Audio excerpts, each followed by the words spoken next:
Vamos dar sequência ao nosso estudo. Eu tinha preparado um material para colocar aí hoje para vocês, para ajudar a gente aqui no estudo bíblico, mas acabei esquecendo de trazer. Mas depois a gente pode organizar isso melhor. Vamos lá para o nosso texto de hoje. Estamos lá em Atos dos Apóstolos. Pega aí a sua Bíblia. Vamos ler aí o texto de hoje. Atos dos Apóstolos, capítulo 8. Hoje vamos encerrar aqui com a leitura. Nós vamos encerrar o capítulo 8. Finalizar aí o nosso estudo, né? Eu falei com vocês que o capítulo 8, ele é uma espécie de prólogo de todo o livro de Atos. Ele traz num formato mini aquilo que acontece no livro inteiro. O objetivo do livro inteiro é mostrar como que o Evangelho sai ali de Jerusalém e vai para o mundo. Então aqui no capítulo 8 a gente vê um pouco disso. A gente percebe essa realidade através do ministério de Filipe. Nós já vimos aqui com os irmãos ao longo de alguns meses, né? Pregamos aqui com vocês a série expositiva das viagens missionárias de Paulo. Não sei se os irmãos se lembram disso. E aqui nós temos uma viagem missionária também, mas uma viagem pequena, de Filipe. O capítulo 8 ele é dedicado basicamente a falar dessa jornada missionária de Filipe, né? Pregando o Evangelho e espalhando a mensagem do Reino de Deus. Nós vimos aí algumas semanas atrás como é que essa mensagem chegou lá em Samaria, depois da dispersão da igreja de Jerusalém. Ela entra em Samaria por meio de Filipe, que prega, e aquela cidade inteira basicamente se converte. E a partir daqui nós percebemos o Evangelho se espalhando mais ainda, cumprindo aquela ordem do capítulo 1 de levar o Evangelho desde Jerusalém até os confins da terra.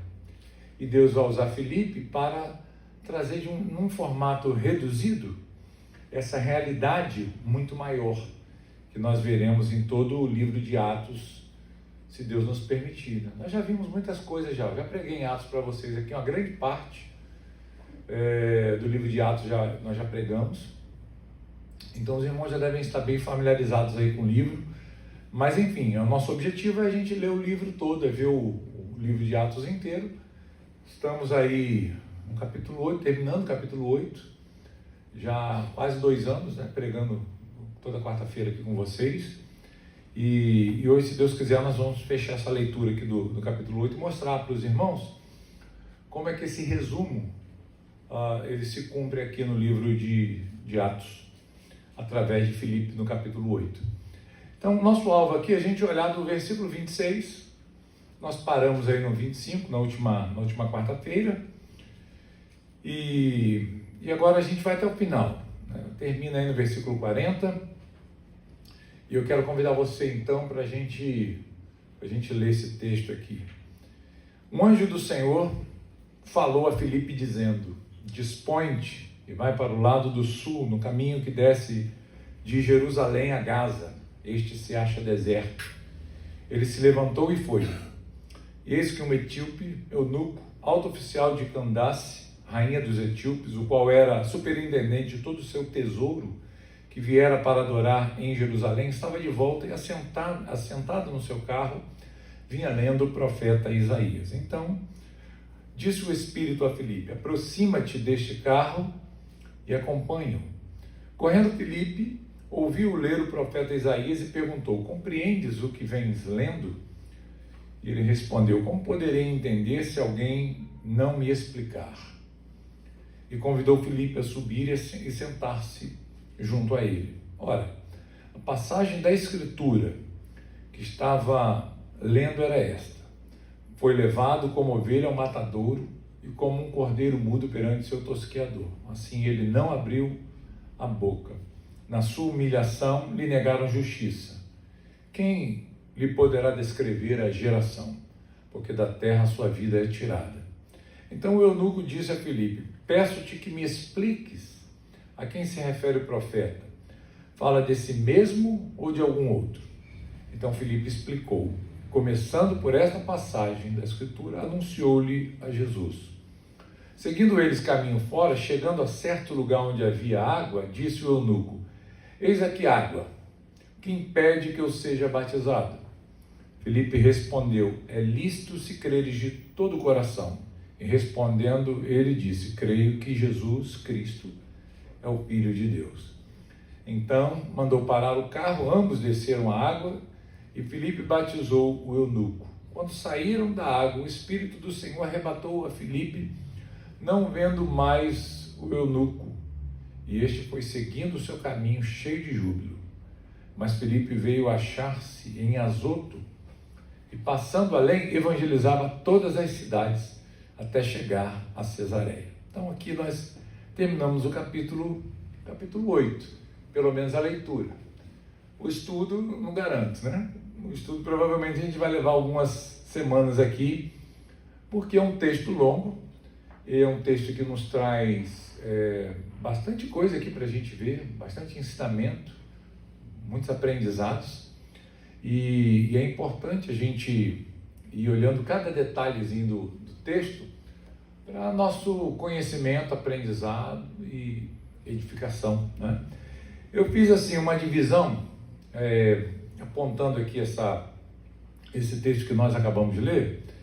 Eu dividi aqui em 5 partes, ok? Fiz uma divisão aqui para facilitar a nossa compreensão, nossa dinâmica aqui de estudo do texto. O primeiro ponto é: o Evangelho avança sob a direção do Senhor por meio de seu anjo.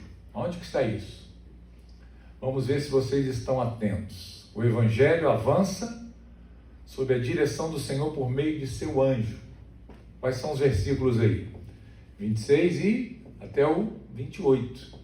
É fácil a gente perceber isso, né, no texto. O segundo ponto diz assim, eu coloquei assim: o Evangelho é anunciado ao primeiro gentio sob a orientação do Espírito Santo. Confere aí na sua Bíblia, versos 29 ao 35. Depois nós vamos ver os desdobramentos de todos esses textos aqui que está sendo citado. Estou fazendo apenas uma divisão aí para os irmãos. Depois, terceiro ponto aqui do nosso estudo é: o Evangelho anuncia a queda de barreiras que separavam os gentios da comunidade da fé. A gente vai ver isso aqui sendo quebrado através da pregação do Evangelho ali por Filipe, versos 36 a 38, ok? Está conseguindo acompanhar aí? Anotando aí no seu caderninho? Depois, o Evangelho produz verdadeira alegria naquele que o recebe. Esse é fácil. Está em que versículo aí? Vamos ver se vocês estão atentos ou está todo mundo dormindo. Vocês tomaram o café ali na entrada? Tomaram, né? Ficar acordado. Qual é o versículo que sustenta essa afirmação? 39, né? Tá fácil, gente. Vocês estão dormindo não, né? Roda aí. O Evangelho, por último, o Evangelho se espalha pelas demais cidades até chegar à cidade romana de Cesareia, que é o versículo 14. Vocês conseguem perceber como é que o Evangelho vai progredindo aqui, irmãos? Está dando para entender isso? O Evangelho sai de Jerusalém, da região de Jerusalém, da Judéia, se espalha para Samaria, alcança os samaritanos, alcança aqui agora um gentio de uma terra distante, e logo em seguida, ao batismo desse gentio,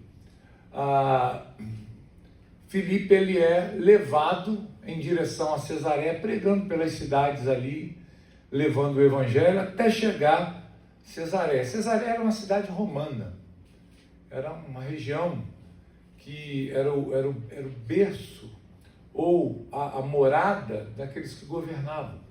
Por exemplo, Pôncio Pilatos, ele residia ali. Okay? Paulo ficou preso em Cesareia Marítima. Era o local onde o governo romano, administrava toda aquela região. Não era, na sua natureza, uma cidade romana. Ela foi destruída no ano 100 aproximadamente, antes da vinda de Cristo, da era cristã, e mais ou menos 70 anos mais ou menos antes, entre 40 e 70 anos, eu não me lembro exatamente, mas ela então foi reconstruída pelos romanos e ali virou uma sede, basicamente uma cidade romana. E Filipe, então, ele parte desde aquela região lá de Gaza, subindo, Asdod, né? E ele chega até Cesareia, fica lá, monta sua residência. A gente vai ver lá no final de Atos, Filipe reaparecendo na história, residindo ali em Cesareia. Ele se fixa ali e depois ele vai aparecer na história mais uma vez lá quando Paulo estiver indo para Jerusalém. Então esse aqui é um esbocinho que a gente fez para nossa melhor compreensão do texto. E por que a gente fala que isso aqui é um resumo do que aconteceu à igreja em Atos? Porque mostra o progresso do evangelho. Como é que Atos termina? Vamos chegar lá, né? Mas a gente já sabe. Atos termina com Paulo pregando em Roma. E uma vez o evangelho chegando em Roma, o que Lucas está querendo comunicar com essa chegada do evangelho a Roma? É que dali ele vai se espalhar para o mundo inteiro. Você já ouviu aquele ditado que diz que todos os caminhos levam a Roma? Conhece esse ditado? Todas as estradas partiam ali de Roma para o império inteiro, se espalhar pelo império inteiro. Então, de Roma, chegando em Roma, o evangelho se espalha para o mundo inteiro. E aqui o que está acontecendo é o evangelho chegando por Filipe, o evangelista, o diácono evangelista, chegando numa cidade romana. Então, Lucas está nos mostrando de uma maneira micro algo que vai se espalhar e vai acontecer lá no final. O evangelho vai se espalhar completamente. A ordem de Jesus, ela vai ser fielmente cumprida pelos apóstolos. Então, é isso aí, gente. Vamos olhar então para os versículos aí que introduzem o nosso estudo de hoje. Os versos 26 a 28 fala do evangelho avançando sob a direção do Senhor por meio do seu anjo. Vamos olhar novamente aí, então para o texto. Fala que um anjo do Senhor falou a Filipe dizendo: dispõe-te, vai para o lado do sul, no caminho que desce de Jerusalém a Gaza, e esse se acha deserto. Ele se levantou e foi. Aqui a gente tem uma ordem vinda de um anjo de Deus, nós não sabemos, né? Não há referência aqui nenhuma a que anjo é esse, né? Mas o ministério dos anjos, ou esse ministério angelical, angélico, ele é descrito algumas vezes por Lucas aqui no seu livro. Por exemplo, se você olhar aí na sua Bíblia, Atos, capítulo 5, a gente já passou por esse texto algum tempo atrás, né? Atos capítulo 5, versículo 19. Veja aí a presença de um anjo na história para cumprir um propósito. Olha só, Atos 5,19. Mas de noite, um anjo do Senhor abriu as portas do cárcere e, conduzindo-os para fora, lhes disse. Aí vai dar a ordem de eles irem ao templo e pregar, né, as palavras dessa vida. Está lembrado de quem é isso aqui? Os apóstolos, né, que foram aprisionados. O Sinédrio estava lá aguardando, mas de repente um anjo do Senhor aparece na história. Um anjo para libertar da prisão e livra aqueles discípulos de Jesus da prisão e manda que eles se apresentem no templo para continuar pregando, mesmo debaixo de perseguição. Então, aqui a gente já tem a primeira menção ao ministério de anjos no livro de Atos dos Apóstolos. A segunda vez que isso vai ocorrer aqui no texto que a gente está. No versículo 26, o anjo aparecendo para Filipe. Não temos detalhe como é que isso aconteceu, como é que foi essa aparição aqui, a gente não tem noção disso, mas é claro que ele apresenta para trazer uma missão, para comunicar a Filipe algo que deveria ser feito. Olha, vai lá e haja de tal forma, mesmo sem que Filipe pudesse entender no momento do que se trata, né? Afinal, gente, Samaria está vivendo o que a gente chamaria hoje de um avivamento. Você já imaginou essa cidade toda se convertendo ao Senhor? Você já imaginou uma cidade praticamente inteira recebendo o Evangelho e crendo no Evangelho? O despertamento. Será que é bom estar numa cidade assim? O que vocês acham? Vale a pena? Você gostaria de estar numa cidade como essa aqui ou não? Seria maravilhoso. Maravilhoso. É uma cidade samaritana, mas nós já vimos aqui que as barreiras foram quebradas. Essa divisão caiu.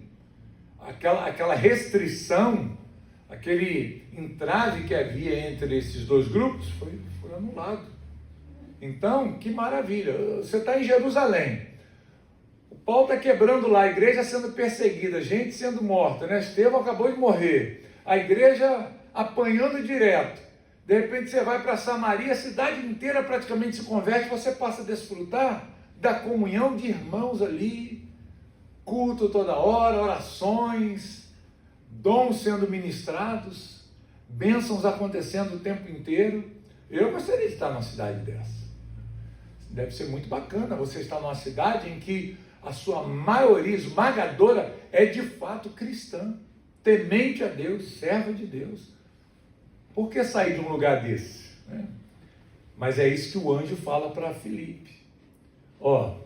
Levanta aí, se dispõe e vai para o lado do sul, vai lá para o caminho de Jerusalém a Gaza, que está deserto. E é uma ordem aqui que fica meio suspensa. Talvez Filipe tenha pensado, mas por que eu queria sair daqui? Por que eu gostaria ou deveria sair daqui? Ir para um lugar deserto? Aquele caminho ninguém usa. Quando Gaza foi destruída, nesse período antigo, a cidade ali ficou abandonada, não é a Gaza que a gente conhece hoje, que também está destruída, né? Totalmente arruinada, mas é numa outra localização. Mas essa cidade, por ter sido destruída e reconstruída em outro lugar, ela fica deserta. Havia dois caminhos ali para acessar a cidade. E esse aqui era o caminho menos usado, o caminho antigo. O caminho deserto. A gente não sabe aqui, porque a maneira como o texto está construído aqui, gente, a gente não sabe, porque pode significar duas coisas. Ou o caminho está deserto, ou a cidade é deserta. Então essa pode ser uma coisa ou outra. Né? No final, o alvo aqui não é a cidade. Né? O alvo a gente sabe quem é o etíope que vai aparecer na história ali um pouco mais à frente. E o anjo então surge para trazer uma missão. Como eu disse, em Atos a gente vai ver alguns anjos aparecendo. Depois daqui, no capítulo 10, olha aí, dá um pulinho rapidinho aí no capítulo 10, você vai ver um outro anjo aparecendo na história. Veja aqui, capítulo 10, versículo 3, vai falar da conversão de Cornélio. É o Pentecostes gentílico. E vai dizer no versículo 3 que Cornélio estava lá em oração, e diz assim: este homem observou claramente durante uma visão, cerca da hora 9 do dia, um anjo de Deus que se aproximou dele e lhe disse: Cornélio. E este, fixando nele os olhos e possuído de temor, perguntou: o que é, Senhor? E o anjo lhe disse: as tuas orações e as tuas esmolas subiram para a memória diante de Deus. Agora envia mensageiros a Jope e manda chamar Simão, que tem por sobrenome Pedro. ele está hospedado com Simão, outro Simão também na história, né? Curtidor, cuja residência está situada à beira-mar. Logo se retirou o anjo que lhe falava, chamou 2 dos seus domésticos e um soldado piedoso dos que estavam a seu serviço, e havendo-lhes contado tudo, enviou-os a Jope. Então aqui aparece um anjo para dar instruções a Cornélio. Cornélio, tuas orações foram ouvidas, foram escutadas por Deus, tuas esmolas subiram. Então fala o seguinte, vai lá agora na cidade de Jope e procura por Simão, sobrenome Pedro, já dá o nome e o sobrenome, né? Ele tá na casa de outro Simão, que é o curtidor, dá o endereço, dá o CEP, inclusive, né? Vai em tal lugar, vai assim, deu um anjo GPS, né? Foi lá e orientou, vai assim, entra aqui nessa rua, né? Tá o Waze, né? Então foi lá e deu orientação para ele. Então a gente vê aqui, mais uma vez, a ação do ministério de anjos presentes aqui no início da igreja. Isso é bem comum aqui em Atos. Vamos ver mais uma? Vocês estão cansados? Não, né? Precisa de um café? Capítulo 12 agora, um pouquinho mais à frente. Vamos ver o anjo soltador de preso de novo aparecer. Né? Eu acho que é o mesmo anjo, né? Tem isso, será? Anjo soltador de preso? Deve ter, né? Talvez seja esse aqui. Vamos lá. Qual é o texto aí? Atos 12, versículo 7, né? Que eu falei, né?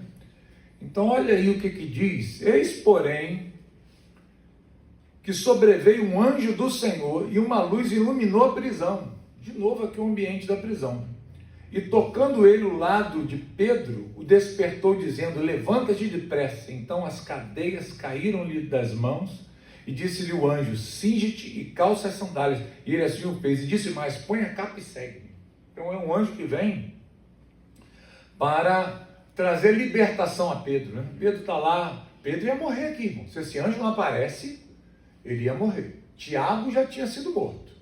E quando Herodes viu isso, falou assim, legal, quando eu matei Tiago, o judeu ficou feliz, ficou do meu lado, então vou matar o outro também, vou matar Pedro. Mas o Senhor diz o texto que envia lá o anjo soltador de presos e liberta Pedro ali daquele cárcere, leva-o para fora, e a gente sabe qual é o desdobramento disso, né? Ele vai ser posto em liberdade, e isso acontece pela ação de um anjo. Então é muito legal a gente ver isso aqui, né? Hoje em dia, eu não sei nunca ouvi relato de anjo soltando crente, né? Eu ouço juiz soltando preso, né? Mas não é inocente igual Pedro. Tem um monte de juiz aí soltando presos, mas não é inocente igual o Pedrão aqui. Enfim, vamos passar adiante aqui. Olha o que diz aí, um pouquinho mais à frente. Vamos ver. Agora é um outro anjo que vai aparecer na história. No versículo 23, olha só. Um anjo vai aparecer. Esse aqui, o anjo do Senhor aparece não para soltar, mas para matar. O anjo da morte aqui, né? Apareceu lá e tirou a vida. De quem? De Herodes. Olha aqui o que Lucas escreve no versículo 23. Acharam aí? Já? No mesmo instante, um anjo do Senhor o feriu, por ele não haver dado glória a Deus, e comido de vermes, expirou. Ok? Então, quem era Herodes? Herodes era aquele que estava procurando fazer o mal da igreja. A igreja, né? Tinha matado Tiago, ia matar Pedro, se deixasse. Esse homem era terrível. E um dia, ele se apresentando lá no seu palácio, com suas vestes, eu até já mencionei para vocês aqui, né, o relato de Eusébio, falando desse momento em que ele vai com a veste toda brilhosa, que dizem, né, o pessoal aumenta um pouquinho, né, historiador. Na verdade, Flávio Joséfo, né, que diz isso, que ele se apresenta ao povo com a roupa tão brilhante, tão cheia de enfeites, que quando o sol bateu sobre ele, as pessoas nem conseguiam olhar direito. Você imaginou? Nem aquelas mulheres que gostam de enfeitar no carnaval, né, com aquele negócio brilhoso, e brilhava tanto. Ele apareceu resplandecente, as pessoas falavam, você é um Deus. E aí ele foi louvado, assim, recebeu para si essa homenagem. E diz o texto aqui que então, na mesma hora, o anjo de Deus fez o quê? Foi lá e o feriu. Deus mandou um anjo para feri-lo. Aqui no texto, parece que ele morreu na mesma hora, né? Mas não foi não. A história conta que ele levou mais ou menos uns 7 dias agonizando, sofrendo, apodrecendo por dentro. Coisa terrível. Se você ler um pouquinho da história, você vai ver isso. Mas aqui é um anjo que vem para trazer punição, trazer juízo, né? Então é legal a gente ver essas coisas aqui. E o último relato, vamos lá no capítulo 27. Capítulo 27, a gente vai ver um anjo aparecendo na história de novo aí.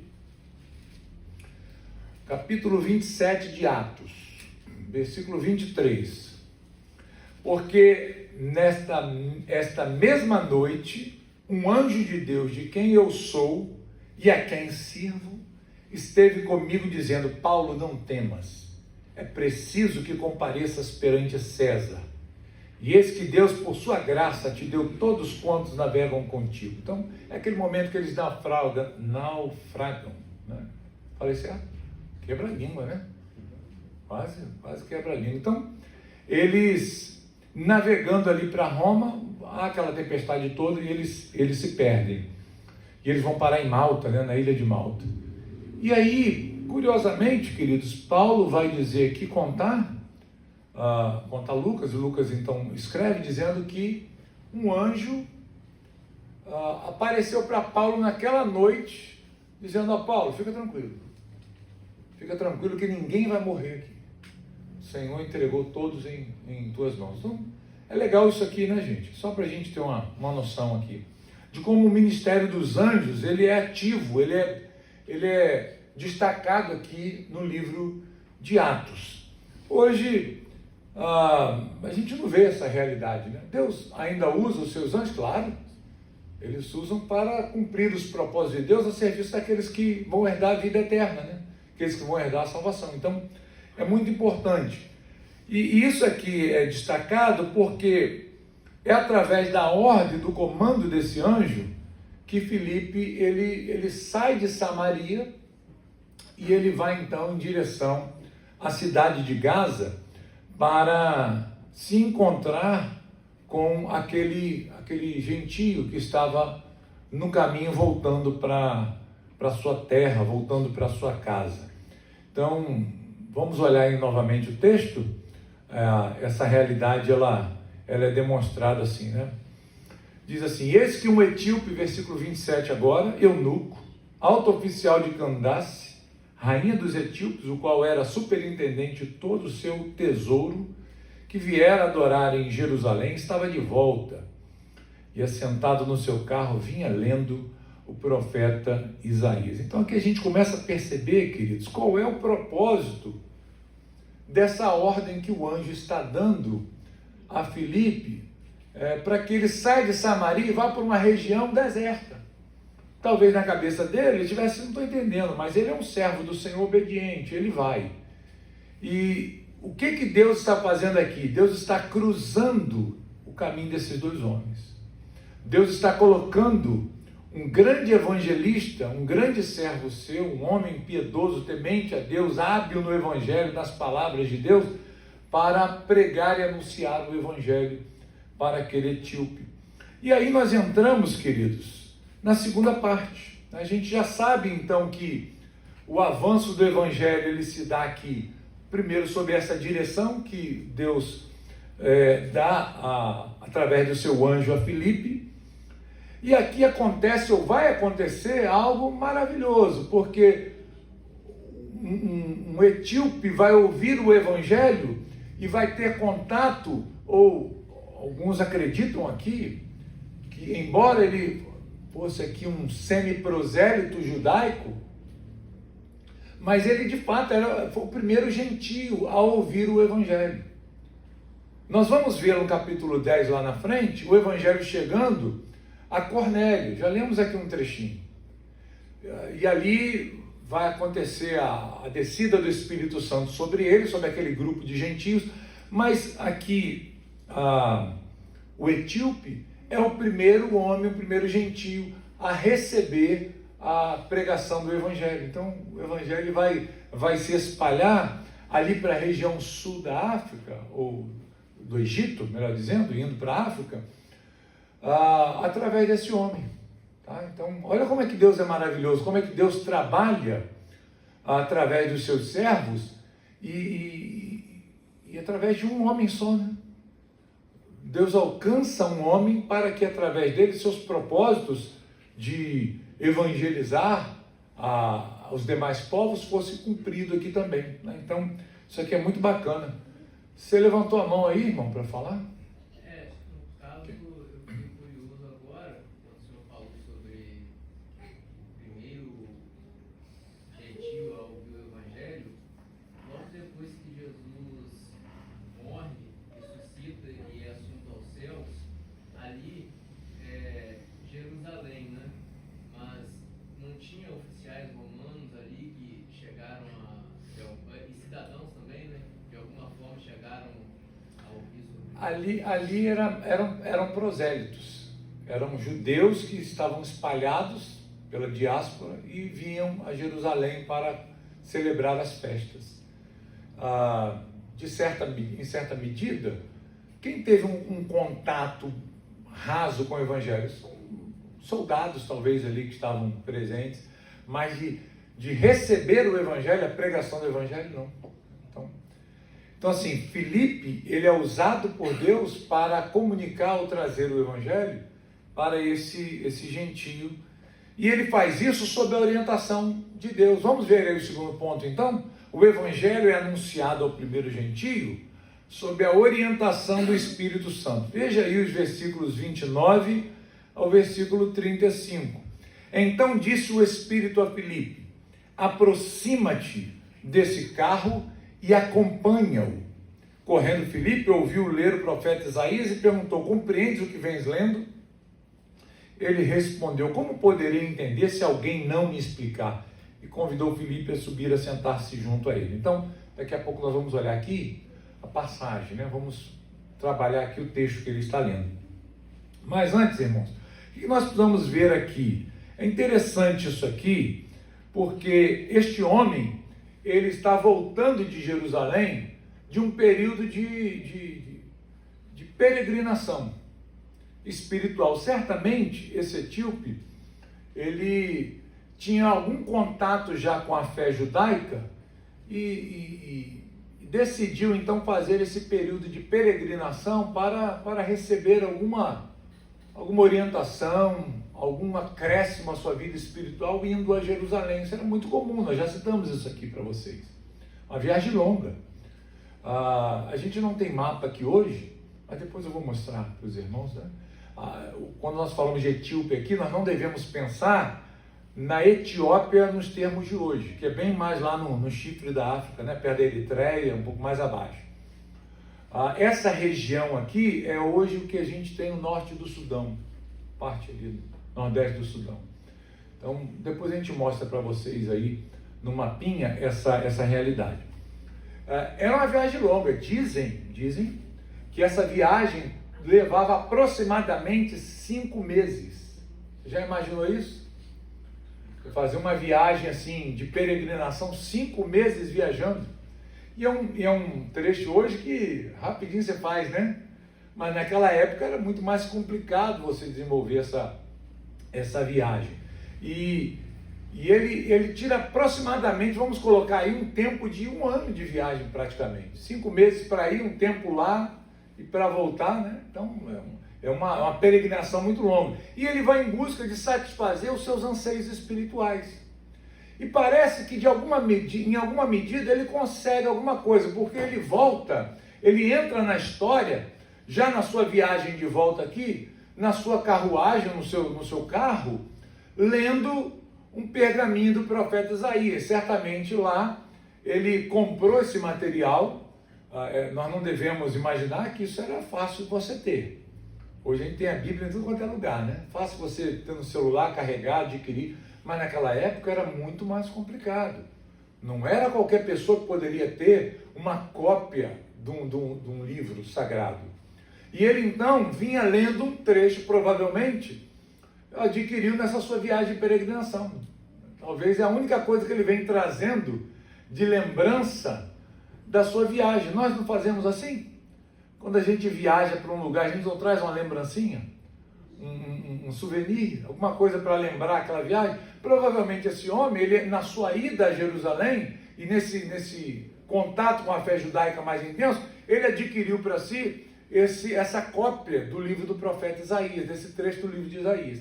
E ele vem lendo. E nós devemos imaginar, queridos, que a leitura é uma leitura audível. Naquela época, as pessoas não liam como a gente, homem moderno, que lê em silêncio com a mente, né? As pessoas liam em voz alta. Até um quarto, quinto século, isso era muito comum até. As pessoas fazerem suas leituras em som audível. Com a voz, levantava a voz e começava a ler. Para quê? Porque eles acreditavam que fazendo isso decoravam melhor. E não se perdiam, né? Nos textos que estavam lendo. Então é provável que o Filipe então está ali parado no caminho. Bem, o Senhor mandou vir para cá, o seu anjo falou comigo, eu estou aqui. E agora? O que eu faço? E de repente vem chegando o quê? Aquela caravana, aquela comitiva do etíope. E o Espírito Santo então agora fala ao seu servo. Não sabemos como também, mas ele tem, de certa forma, a percepção que ele precisa estar ali com aquela caravana. Ele ouve certamente o etíope lendo o texto de Isaías e então ele faz a conexão. Ele ouve aquele trecho sendo lido e ele então vai até aquela carruagem porque o Senhor toca no seu coração e diz, vai lá, se ajunta. E ele então pergunta ao etíope se ele está entendendo o que ele está lendo. Você compreende? Ele usou isso para iniciar uma conversa, né? Você consegue entender o que você está lendo aí? E o etíope ali, de forma até humilde, consciente da sua incapacidade de compreender completamente o texto, ele diz, olha, eu estou lendo aqui, comprei, vamos conjecturar, né? Comprei o livro lá, estou lendo aqui, estou empolgado, bacana, mas não estou entendendo nada. Estou cheio de dúvida, eu preciso de alguém para me ensinar. Será que tem alguém que possa me ensinar? Ele, estou aqui, né? Estou aqui. Eu posso. Então, vem. Então ele é convidado a subir a carruagem e ali então ele começa a anunciar o Evangelho através dessa oportunidade, né, que lhe é dada. Isso aqui é bacana. Porque vamos ver aí o texto que ele está lendo, irmão. Curiosamente, acho que é uma coincidência aqui, não, gente? Será? Será que há coincidência aqui? Porque, curiosamente, olha o que ele está lendo. Ele está lendo o profeta Isaías, e o versículo 32 vai dizer, essa era a passagem que ele estava lendo. Foi levado como ovelha ao matadouro, e como um cordeiro mudo perante seu tosqueador, assim ele não abriu a boca. Na sua humilhação lhe negaram justiça. Quem lhe poderá descrever a geração? Porque da terra a sua vida é tirada. Ele está lendo aqui Isaías o quê? 53. Isaías 53. Vocês estão afiados, né? Ouviram a referência aí. Tem isso também, né? Não, mas é fácil o texto, né? É um texto bem conhecido, é um texto muito messiânico aqui. E aí a dúvida surge. Ele está lendo esse texto e ele pergunta então para Filipe, peço-te que me expliques a quem se refere o profeta. Fala de si mesmo ou de algum outro? Então ele lê esse texto e fala assim, eu não estou entendendo o que ele quer dizer aqui. Ele está falando dele mesmo? Ou esse texto aqui tem a ver com outra pessoa? Bem, existiam 3 possibilidades dessa interpretação aqui, irmãos. Preste atenção nisso. Primeira interpretação aqui, que era possível desse texto, é que o profeta está falando de si mesmo. Isaías está falando de si mesmo, dos seus sofrimentos, por ser um profeta, a um povo que é contra ele, é hostil a ele. Essa é a primeira possibilidade. Segunda, O profeta está falando de quem aqui? O que vocês acham? Está falando do... É uma possibilidade. Agora, na cabeça do judeu, o Messias era forte ou era fraco? Como é que eles viam o Messias? Um servo sofredor? Olha, eles até diziam o seguinte: esse texto pode se referir a uma questão messiânica. Mas como a gente vai conciliar um Messias poderoso, guerreiro, vencedor, com esse homem que está sendo descrito aqui, sofrendo, que inclusive morre cedo? Não é isso que o texto diz? É alguém que está morrendo cedo e não tem nem condição de ver seus filhos. Sua descendência não é nem considerada, ele é tirado da terra rápido demais. Então, como é que o judeu ia olhar para esse texto e falar assim: isso aqui é o Messias? Sendo que na cabeça do judeu, o Messias era um grande guerreiro vencedor. Não seria derrotado pelos inimigos. Pelo contrário, ele ia derrotar. Então isso não consegue encaixar. Entende isso? Qual é a outra possibilidade aqui? É que o texto está falando aqui do povo de Israel. Está falando do povo de Deus, o povo de Israel sofrendo na mão dos seus inimigos, daqueles que estão ao seu redor pelejando contra ele. Então essa é uma das possibilidades mais acolhidas por aqueles que interpretavam a passagem. E Filipe então aproveita essa oportunidade para esclarecer, tirar essa dúvida e interpretar para ele o que esse texto quer dizer, a respeito de quem esse texto está dizendo. E esse texto fala de quem, gente? Ele é uma referência a quem? Ao Messias, a Cristo, a Jesus. O texto está claramente apontando, agora, dentro dessa compreensão que o Senhor deu ao seu povo, essa clareza de ver no texto a referência a Jesus, é o servo sofredor, é o próprio Cristo. A venda foi tirada, os olhos se abriram e eles conseguiram interpretar a Escritura claramente. Eles entenderam. Lembra do caminho de Emaús? Você lembra? Que eles estavam caminhando com Jesus do lado deles e Jesus ia falando e expondo as Escrituras para eles, e eles estavam ali, né, com o coração ardendo, e depois, quando Jesus se revela a eles, eles entendem: era ele. Ele foi esclarecendo para nós ao longo do caminho toda a Escritura, ele foi mostrando para a gente, ele foi nos dando a clareza necessária do texto. Agora nós compreendemos, é Jesus que estava conosco, é sobre ele que os textos estão falando. E é exatamente essa compreensão que os discípulos passaram a ter, essa nuvem foi arrancada dos seus olhos, eles conseguiram ver claramente o texto, então eles estavam aptos para ensinar. E o que Filipe faz? Filipe então aproveita, senta ali na carruagem, e olha o que diz o versículo 35. Então, Filipe explicou, e começando por esta passagem da Escritura, anunciou-lhe quem? A Jesus. Está vendo como a habilidade desse discípulo de Jesus em levar a mensagem? Um homem hábil nas Escrituras, um homem capaz de interpretar as Escrituras claramente. Ele pega aquele texto ali, que o eunuco tinha dúvida, e daquele texto ele leva para onde? Ele vai mostrando versículo por versículo, texto por texto, referência por referência, que o profeta está se referindo a quem? A Jesus. E apresenta Jesus para aquele homem. A mensagem foi clara, a mensagem foi transmitida de forma eficaz, e esse homem então creu em Jesus. Isso nós vamos ver na semana que vem, porque o nosso horário hoje já não nos permite. Na semana que vem nós olharemos para os desdobramentos dessa exposição bíblica que Filipe fez ao eunuco no caminho. Vamos ver o que aconteceu depois da pregação do profeta, aquele eunuco. O que aconteceu com este homem? O texto já está aqui, é claro, você já sabe, a gente já leu. Ele vai crer, ele mesmo vai pedir o batismo, né? Ele vai dizer, eu quero ser batizado. Vamos ver por que ele faz essa pergunta. Vocês já pensaram nisso? O eunuco, ele se apresenta diante do Filipe ali, depois de ouvir todo o evangelho. Ele chega num lugar que tem água para batizar e ele fala, olha, o seu Filipe, aqui, tem a água ali.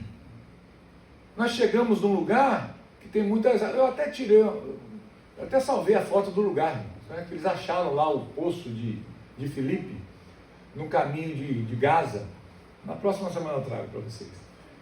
E ele falou, tem água aqui, por que será que tem alguma coisa que me impede de ser batizado? Vocês já perceberam o porquê dessa pergunta do eunuco? Por que ele falou, tem alguma coisa que me impede de ser batizado? O que Filipe responde para ele? Verso 37 aí. É lícito se crer de todo o coração, né? Inclusive, a gente tem uma notinha para fazer desse versículo. Esse versículo aqui, ele não consta nos manuscritos mais antigos. Ele está em colchetes aí, não está na sua Bíblia? Então, nos manuscritos mais antigos, ele não existia. Certamente foi um acréscimo que foi feito isso aqui lá para frente. Depois a gente vai explicar sobre isso aqui, tá bom? Mas ele pergunta e Filipe fala, é ali, se você crê, né, de todo o coração. Ele falou, eu creio em Jesus e acabou, né? Então tá bom, vamos batizar. Foi batizado, né? Mas depois nós vamos ver por que ele faz essa pergunta. A condição dele já demonstra a razão da pergunta. Ele era o eunuco. Você sabe o que é o eunuco? O eunuco era aquele que tomava conta dos haréns dos reis. Ele é um homem que foi emasculado. Ele foi colocado nessa condição justamente para não correr nenhum risco do rei, né, ter problema lá com seu harém, com aquele que tomava conta, né? E esse homem, sendo um eunuco, se o termo eunuco aqui se aplica exatamente a um homem que foi emasculado, então nós entendemos mais ainda por que da pergunta. Pode ser que eunucos fosse apenas um título. Ele não fosse de fato um eunuco, literalmente falando. Mas por ocupar um cargo de alta posição, ele recebera esse título. É uma possibilidade também. Mas é bem mais provável que seja o primeiro ponto aqui. Depois a gente vai ver isso aqui e por que essa pergunta é feita. Então, é muito interessante a gente ver isso aqui. E a gente vai ver na semana que vem por que o texto de Isaías é significante para essa história. Quantos profetas existem no Antigo Testamento? Quer contar aí na sua Bíblia? Dá uma olhadinha aí na sua Bíblia. Tem muitos, não tem? Tem ou não tem? Por que será que o eunuco ele estava lendo Isaías? Por que será que ele preferiu, se ele comprou esse livro lá em Jerusalém, por que ele não comprou o livro de Jeremias? Porque ele poderia ter comprado os Salmos, né? Ele poderia ter comprado a lei de Moisés para ler. Por que será que o eunuco falou assim, olha, eu quero o livro de Isaías, eu vou ler o livro de Isaías? Parece que ele tinha preferência por Isaías, parece, por causa de algumas passagens. Na semana que vem a gente vai falar sobre isso, então não falte, né? Próxima quarta-feira a gente dá sequência aqui ao nosso estudo, ok?